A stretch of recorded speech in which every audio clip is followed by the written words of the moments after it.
अस्सलामुअलैकुम। Developmental biology जू 501 के न्यू टॉपिक के साथ मैं यहाँ दोबारा से हूँ आपके लिए। 27 और 28 ये टॉपिक जो है वो हमारे पास मर्ज हैं, इसलिए स्टार्ट करते हैं। टॉपिक है हमारे पास role of enhancer in DGE. DGE basically differential gene expression के लिए मैंने शॉर्ट फॉर्म यूज़ कर ली है।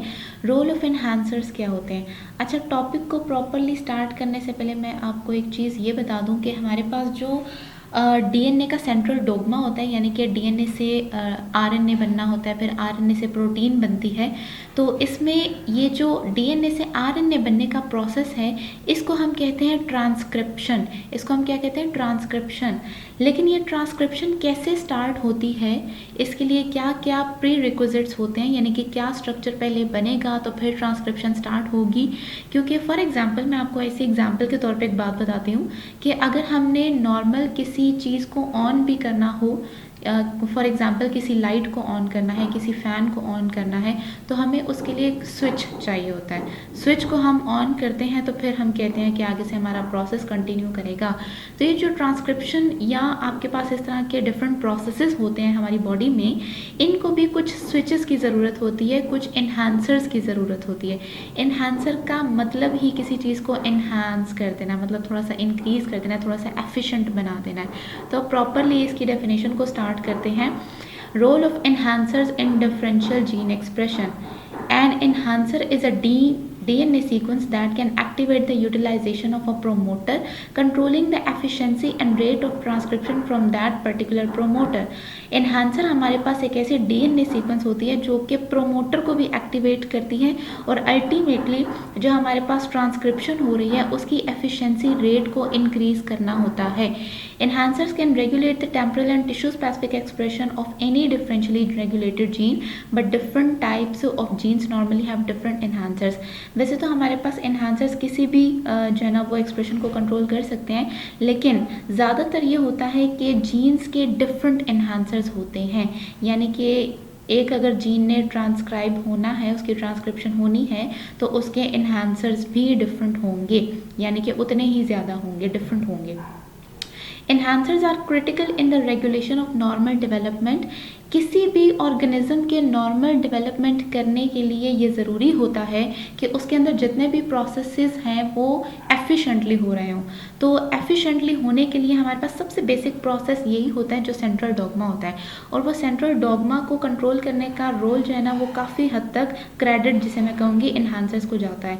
तकरीबन पिछले पास्ट डिकेड 6 जनरलाइजेशंस जो हैं वो इन्हांसर्स के रोल पे बनाई गई हैं, यानी कि काफ़ी टाइम से, डिकेड कहते हैं 10 साल के एरिए को, तो 10 साल के ड्यूरेशन को, सॉरी एरिए को नहीं, ड्यूरेशन को कहते हैं। तो तकरीबन इन्हांसर्स का क्या रोल है या वो कैसे रोल प्ले करते हैं या उनकी क्या इम्पॉर्टेंस है, इस पे तकरीबन 6 जनरलाइजेशंस हैं।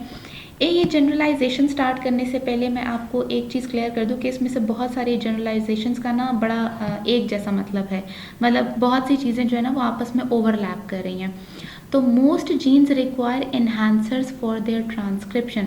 सबसे पहली बात जो एनहांसर्स के बारे में जनरलाइज की गई है वो ये है कि ट्रांसक्रिप्शन जो होती है जीन्स की, उसके लिए एनहांसर ज़रूरी होता है।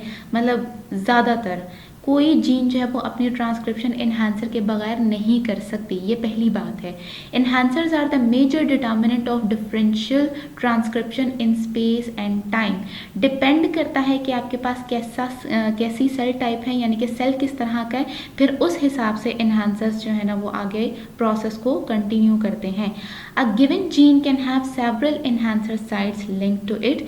एक जीन के साथ बहुत सारी एनहांसर साइट्स हो सकती हैं, and each enhancer can be bound by more than one transcription factor. इसी तरह एक एनहांसर के साथ बहुत ज़्यादा ट्रांसक्रिप्शन फैक्टर भी ज्वाइन कर सकते हैं। मैं यहाँ पे थोड़ा सा पॉज लेके आपको फिर एक बात बताऊंगी कि प्रोमोटर, एनहांसर और ट्रांसक्रिप्शन फैक्टर, ये तीनों चीज़ें जो है ना वो एक दूसरे की हेल्पिंग मटेरियल के तौर पे काम करती हैं, और ये तीनों ही मिलके जो है ना वो पूरे प्रोसेस को कंटिन्यू करती हैं। इसके लिए ना मैं आपके लिए बिल्कुल, मेरी कोशिश होगी कि मैं एक सेपरेट वीडियो बना दूं जिसमें मैं आपको ये बताऊं कि एनहांसर, प्रोमोटर और ट्रांसक्रिप्शन फैक्टर बेसिकली ये तीनों चीज़ें मिलके बनाते क्या हैं। आगे देखते हैं। The interaction between the proteins bound to the enhancer sites and the transcription initiation complex assembled at the promoter is thought to regulate transcription। जो बात मैंने अभी आपसे कही थी वही बात यहाँ पे एक्सप्लेन हो गई है कि प्रोटीन्स, इन्हांसर और प्रोमोटर, ये तीनों चारों चीज़ें मिलके बेसिकली क्या बना रही होती हैं, एक ट्रांसक्रिप्शन इनिशिएशन कॉम्प्लेक्स। इनिशिएशन मतलब यहाँ से स्टार्ट होना है। अब जब ये तीन चार चीज़ें मिल जाती हैं तो यहाँ से आपके पास ट्रांसक्रिप्शन स्टार्ट होने लग जाती है और यही तीन चार चीज़ें मिल के जो है वो ट्रांसक्रिप्शन को रेगुलेट करती हैं। आगे क्या है, एनहांसर्स आर मॉड्यूलर। मॉड्यूलर का मतलब क्या होता है कि हैव मेनी बाइंडिंग साइट्स, यानी कि एनहांसर की एक बाइंडिंग साइट नहीं होती, बहुत ज़्यादा बाइंडिंग साइट्स होती हैं। It is the combination of transcription factors that causes particular genes to be transcribed. यहाँ आपके पास कम्बिनेशन होता है ट्रांसक्रिप्शन फैक्टर्स का जो कि किसी भी जीन को ट्रांसक्राइब करता है। A gene can have several enhancer elements, एक जीन के भी बहुत सारे एनहांसर एलिमेंट्स हो सकते हैं, each turning it on in a different set of cells. अच्छा, इसका मतलब क्या है, इसका मतलब बेसिकली ये बनता है कि आपके पास जो है ना वो जीन तो होती है हर सेल में पूरा जीनोम मौजूद होता है, लेकिन किस जीन ने किस सेल में किस तरह से ऑन या ऑफ होना होता है तो उसके लिए एनहांसर जो है ना वो डिफरेंट हो सकता है। उसके बाद एक और बड़ी मज़े की बात है कि इन्हांसर्स जहाँ पे ट्रांसक्रिप्शन को इन्हांस करते हैं वहीं पे कभी कभी ये रिप्रेस भी कर देते हैं।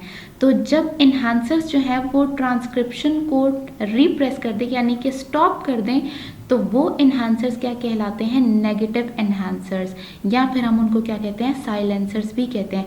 साइलेंसर यानी कि साइलेंस कर देना, स्टॉप कर देना। तो ऐसे इन्हांसर्स जो कि ट्रांसक्रिप्शन को स्टॉप कर दें या रिप्रेस कर दें, इन इन्हांसर्स को हम क्या कहते हैं, नेगेटिव इन्हांसर्स, या फिर उनका दूसरा नाम क्या है, साइलेंसर। एक पिक्चर मैंने आपके लिए जो है वो नेट से पिक की है, सिंपल, इसमें कुछ भी नहीं है। एक तो आपको सेंट्रल डॉगमा पता लग रहा है कि डीएनए की ट्रांसक्रिप्शन होगी तो मैसेंजर आरएनए जो है वो ट्रांसलेट होगा तो प्रोटीन बनेगी।